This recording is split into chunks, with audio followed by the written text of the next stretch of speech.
The worst thing that can happen in any school district happened in his. The reality is, we all want justice. Now Oxford Superintendent Tim Throne is talking about the tragedy, the investigation, and the future of the high school where gunfire killed 4 students. Not just the physical safety, but the emotional safety. Both are paramount in order to get us back. It's only been a little over 3 weeks since that unthinkable day at Oxford High. That was November 30th. 2 days after that, the superintendent appeared in a video message talking about healing and moving forward. He also said no discipline was warranted for the suspect prior to the shooting. Since then, teenagers Devin Scillian, Hannah St. Juliana, Madison Baldwin, and Tate Meir have been laid to rest. And Throne has been named in a lawsuit claiming he and others could have prevented their deaths. Tonight, Throne is speaking for the first time about that lawsuit, also a possible timeline for reopening the high school in a wide-ranging interview with our Devin Scillian. The grieving process with our families, the trauma that we've been put through. In our conversation, Tim Throne will often have to stop to try to come up with the right words to describe a horrendous tragedy that has its very own vocabulary of silence.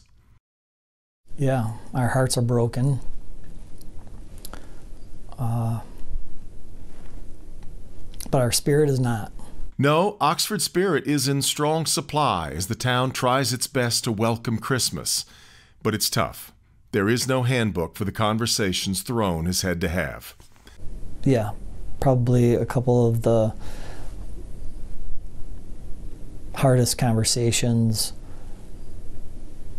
I've ever had to have with anybody. Yeah. For 4 of our families, their students are never coming home. You've also, though, of course, had to deal with a fair amount of anger from people too, and Yep. you've heard that in the public meetings and all. And I'm certain you sympathize with that anger and you understand the hurt, but it also isn't easy to be the target of that, is it? It's not. Just because I can understand it doesn't mean that it makes it easy. There's so many things that you have to juggle right now, because it would seem to me that one of the healthiest things would be, especially for the kids, to be back together, to be able to lean on each other. Absolutely. And they can't for a variety of reasons, not the least of which is COVID right now. How do you look at trying to get everybody to a place where they can again connect in this human way that right now is so necessary? Good question. And I would just say, not just the physical safety, but the emotional safety. Yeah. Both are paramount in order to get us back. Do you have an outlook for when you think that you can make that happen? Have you set a goal yet for when you want people back in place? I would say that it changes almost hourly. I'm hopeful that we will be able to have our high school students back before the end of January. That's where we're at now. That will require a lot of repair work for both the physical structure and the emotional one. Throne has already been informed by some teachers that they won't be coming back.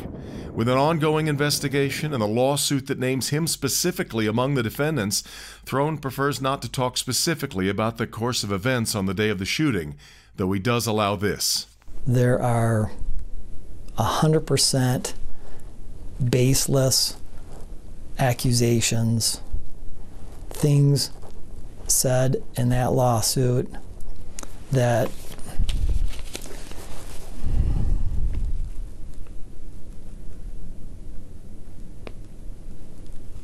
I'm not sure I have a good word, maybe reckless.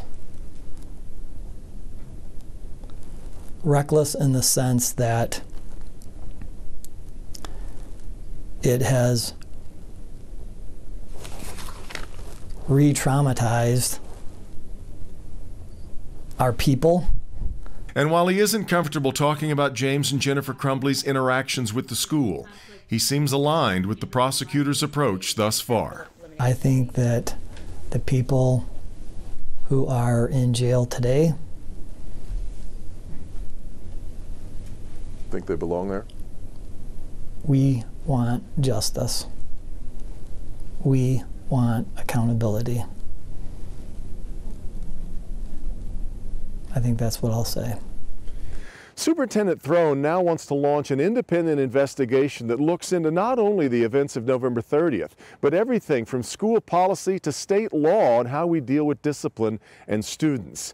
He's hoping that Oxford is not just another example of how to deal with trauma, but the answer on how to keep them from happening in the first place. Devin Scillian, Local 4.